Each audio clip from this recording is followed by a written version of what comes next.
Assalamualaikum warahmatullahi wabarakatuh. Halo teman-teman, perkenalkan nama aku Nur Arfiah Gina Rohimah dan welcome back to my channel. Pada kali ini aku akan membahas tentang individu, kelompok, dan masyarakat. Yang pertama kita bahas mengenai individu. Manusia merupakan makhluk sosial, yang artinya manusia tidak dapat hidup sendiri. Hal ini berarti individu membutuhkan individu lainnya untuk menjalankan kehidupan bersama dan menciptakan suatu hubungan sosial. Individu berasal dari bahasa Yunani, yaitu individuum yang artinya tidak terbagi. Individu sendiri merupakan bagian terkecil dari kelompok masyarakat yang tidak dapat dipisah atau dibagi lagi menjadi bagian yang lebih kecil. Sebagai individu, memiliki keunikan dan karakteristiknya masing-masing, di mana keunikan atau ciri khas tersebut berbeda dari individu yang satu dengan individu lainnya. Individu memiliki ciri-ciri yang unik dan berbeda satu dengan lainnya. Ciri-ciri individu yang pertama yaitu individu memiliki raga atau jasmani yang khas dan berbeda satu dengan lainnya. Yang kedua, individu memiliki pikiran, perasaan, kehendak, dan hasrat. Yang ketiga, individu memiliki kepribadian dan bakatnya masing-masing. Yang keempat, individu memiliki tingkah laku yang khas dan berbeda satu dengan lainnya.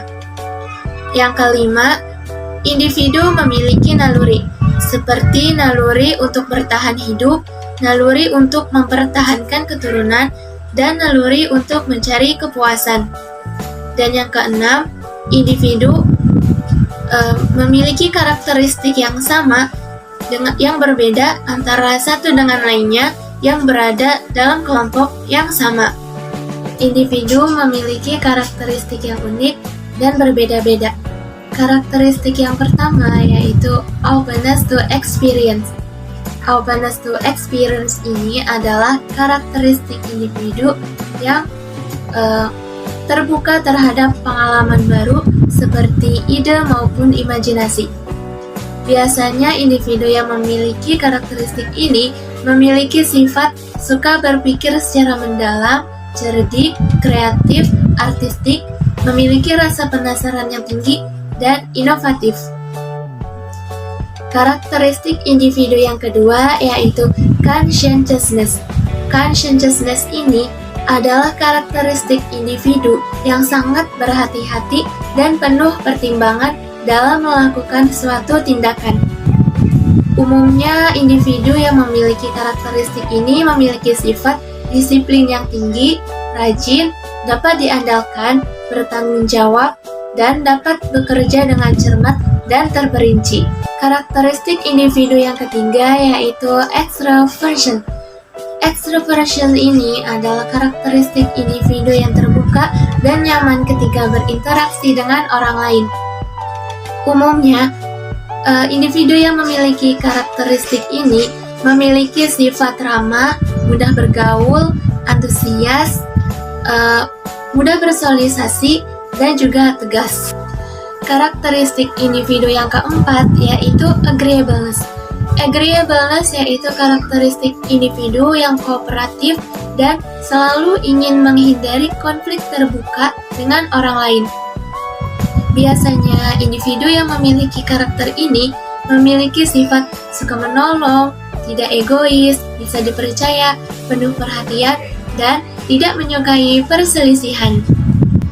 Karakteristik individu yang kelima atau yang terakhir ada diakritism.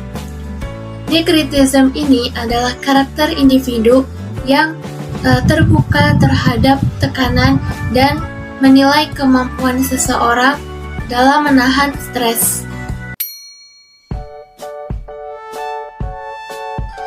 Setelah membahas tentang individu, kemudian kita membahas tentang kelompok. Kelompok merupakan inti kehidupan dalam masyarakat. Kelompok merupakan suatu kumpulan dari orang-orang yang mempunyai hubungan dan interaksi. Dalam arti lain, kelompok merupakan hubungan dua orang atau lebih individu dalam suatu hubungan sosial. Kelompok ada beberapa jenis. Yang pertama yaitu kelompok primer dan kelompok sekunder. Kelompok primer merupakan kelompok di mana hubungan yang terjalin di dalamnya diwarnai oleh hubungan yang akrab dan kerjasama terus-menerus oleh para anggotanya. Sedangkan kelompok sekunder merupakan kelompok di mana hubungan yang terjalin di dalamnya diwarnai oleh arah kegiatan dan gerak-gerik dari kelompok tersebut. Jenis kelompok yang kedua yaitu kelompok sosial dan kelompok psikologikal. Kelompok sosial merupakan kelompok yang memiliki tujuan atau kepentingan bersama yang hendak dicapai oleh para anggota kelompoknya. Sedangkan kelompok psikologikal merupakan kelompok yang dibentuk atas dasar kepentingan antar pribadi anggotanya. Jenis kelompok yang ketiga yaitu kelompok terorganisasikan dan kelompok tidak terorganisasikan. Kelompok yang terorganisasikan merupakan kelompok yang dibentuk berdasarkan aturan yang telah disepakati bersama dan bersifat tegas. Ciri dari kelompok terorganisasikan ialah adanya pemimpin yang mengawasi dan mengatur serta memberi kemudahan jalannya peranan masing-masing anggota kelompok. Sementara, kelompok yang tidak terorganisasikan merupakan kelompok yang dibentuk secara bebas atas keterikatan yang ditubuhkan oleh para anggota kelompok. Ciri dari kelompok yang tidak terorganisasikan ini adalah adanya eksibilitas yang besar di dalam kelompok tersebut. Jenis kelompok yang keempat atau yang terakhir adalah kelompok formal dan kelompok informal. Kelompok formal merupakan kelompok yang terbentuk berdasarkan hal-hal yang bersifat tertulis atau resmi. Sedangkan kelompok informal merupakan kelompok yang tidak didasarkan pada hal-hal yang bersifat resmi atau tertulis. Kelompok memiliki karakteristik yang juga menjadi faktor-faktor pengikat dalam suatu kelompok. Yang pertama, terjadi interaksi antara orang-orang yang ada di dalam suatu kumpulan atau kerumunan. Yang kedua, terbentuknya ikatan emosional antar anggota kelompok. Yang ketiga, anggota kelompok memiliki tujuan atau kepentingan bersama yang ingin dicapai. Yang keempat, terjadi suasana mempengaruhi dan terpengaruhi antar anggota kelompok. Yang kelima, adanya kepemimpinan yang dipatuhi dalam rangka mencapai tujuan atau kepentingan bersama. Dan yang terakhir atau keenam, norma yang diakui dan dipatuhi oleh mereka yang terlibat di dalamnya.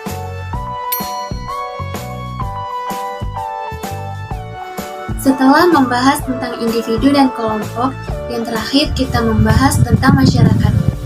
Masyarakat atau dalam bahasa Inggris yaitu society berasal dari bahasa Latin yaitu socius yang artinya kawan.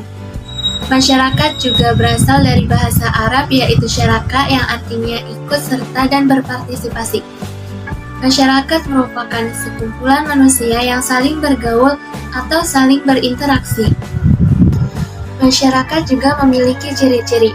Yang pertama yaitu manusia yang hidup bersama sekurang-kurangnya terdiri dari dua orang. Yang kedua, bergaul dalam waktu yang cukup lama.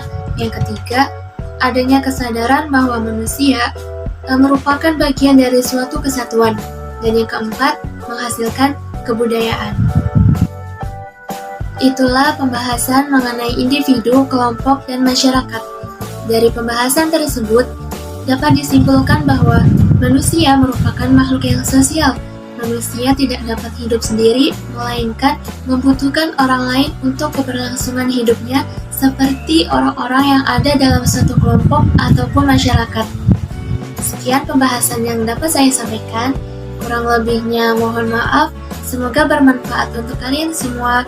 Wassalamualaikum warahmatullahi wabarakatuh dan sampai jumpa.